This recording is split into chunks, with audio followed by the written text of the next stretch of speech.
Look at my beautiful client.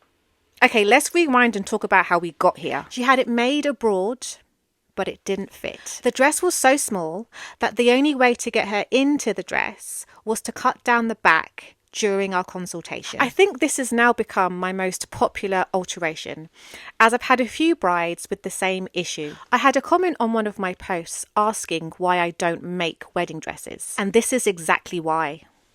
I used to make wedding dresses, but I get so much more job satisfaction from doing alterations. I get to work with the most amazing fabrics, the most beautifulest laces, and I'm constantly problem solving and researching. It's definitely sharpened my skill set, and I would not be the seamstress I am today if I was just making wedding dresses. I might go back to it, you never know. But for now, alterations have my heart. Now, even though this dress didn't fit, I cannot knock the craftsmanship. The level of beading on this dress was just amazing, and I was just in awe. I don't think my camera does the dress any justice, because in real life, this was just glistening and it weighed a ton. So I'm making her a new back panel, and I've used the measurements from our consultation.